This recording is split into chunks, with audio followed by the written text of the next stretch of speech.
Hello, xin chào các bạn đã quay trở lại với review 5 phút. Trong những diễn biến tiếp theo của Chu Tiên 3D, khi tiến vào nội trạch tìm bảo vật, Quỷ Lệ và Lục Tuyết Kỳ đã có cuộc gặp gỡ định mệnh khi cả hai đã có một màn combat cực cháy. Lúc bấy giờ, xương độc bao phủ khắp mọi nơi trong đầm lầy, khiến cho tầm nhìn mọi người đều trực tiếp bị ảnh hưởng. Vào khoảnh khắc con quái vật nơi đây trỗi dậy, bất kể là tu sĩ chính đạo hay ma đạo đều bị con quái thú kia ngắm làm mục tiêu nhắm tới. Lúc ấy, không gian phong thanh lẫm liệt, vân khí bốc lên như phong thần phẫn nộ gào thét.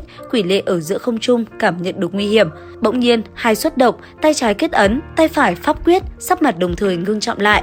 Trong làn mây xám, một vầng màu đen cực lớn đùng đùng bay ra, quay qua chỗ hắn vừa đứng khiến mùi tanh nồng nặc xông vào mũi. Quỷ Lệ khẽ cau mày, do bất ngờ bị tập kích nên Phệ Hồn Quan Quyển không thể chống đỡ, khiến hắn bị quái vật kia đánh vào đầu một chưởng. Ngay sau đó, vật quỷ dị tuyệt luân này biến mất trong chướng khí.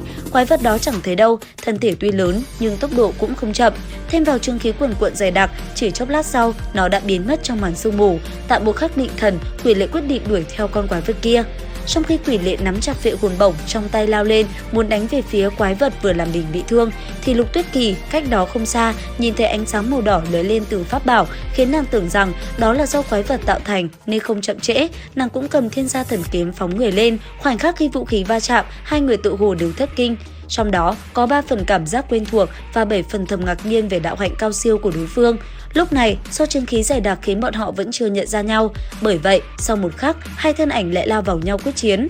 Lúc ấy, chân khí phụ cận lập tức tách ra, Quỷ Lệ hóa thành một đạo tinh quang màu sẫm, sau lưng là đạo hào quang màu lam.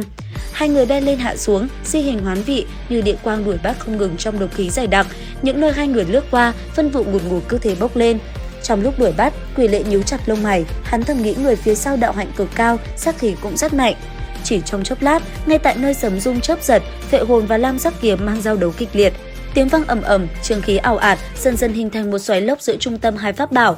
Sau một hồi đấu qua đá lại, thân ảnh hai người cũng di chuyển đến một địa phương khác. Lúc bấy giờ, sương mù tan đi, khoảnh khắc song phương đánh ra một đòn quyết sát đã nhìn thấy dung mạo của đối phương. Đã bao năm rồi, phút giây gặp lại, ánh nhìn kỳ lạ động lại trong mắt cả hai. Chính tại thời khắc ấy, một nỗi sợ hãi len lỏi trong đầu Quỷ Lệ cứ thế bùng phát. Còn ở phía đối diện, cả thế giới phảng phất như dừng lại, toàn thân Lục Tuyết Kỳ bất động, chỉ có trái tim nàng không tự chủ được mà run lên. Hai pháp bảo lóe lên như điện quang, cũng như oan gia từ 3 đời 7 kiếp trong quá khứ, dần dần sắp lại, trong nháy mắt quyết định ngươi sống hay ta vong. Khoảnh khắc đó, ngay ở trước mắt, khoảnh khắc đó, trong hơi thở này là gì mà nhanh hơn điện, là gì mà vấn vương sầu khổ trong lòng, rõ ràng chính là tâm ý. Chỉ trong tích tắc, Phệ Hồn Quan mang đại phóng đột nhiên hơi lệch ra tránh sang một bên, điều này khiến trước ngực Quỷ Lệ bỗng xuất hiện sơ hở. Ở trước mặt hắn, lam quang lấp lánh như sao, cuồn cuộn hướng đến, không gian bị xé toạc, phản phất trong hư ảo, Thiên Gia Thần Kiếm cảm ứng được, điều gì cũng hướng sang bên cạnh, từ từ chạch đi. Trong nháy mắt đó, chỉ có thể dùng hai từ hung hiểm cùng cực. Nếu Quỷ Lệ hay Lục Tuyết Kỳ chậm tay một chút, hoặc do dự một chút, thì đối phương có thể đã bị pháp bảo chảm sát. May là đột nhiên hai người bất ngờ dừng lại, sau lực đạo cực lớn chuẩn bị cho một đòn sinh tử, khiến cho hai kẻ mỗi người một hướng, không thể tự chủ, dần dần bắn ngược ra xa. Hai thân ảnh cứ thế lướt qua nhau, Quỷ Lệ có chút vấn vương nhìn theo thân ảnh bấu trắng đang xa dần. Lúc này, bất kể là trong không khí hay trên y phục, phảng phất như có mùi hương thoang thoảng của nàng.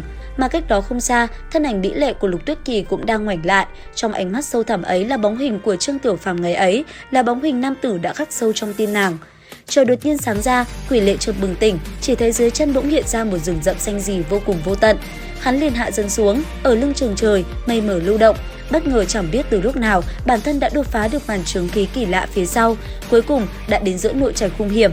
Mà phía sau lưng, nữ tử kia cũng biến mất sau màn chướng khí dày đặc. Lúc này chẳng biết nàng đang ở nơi đâu.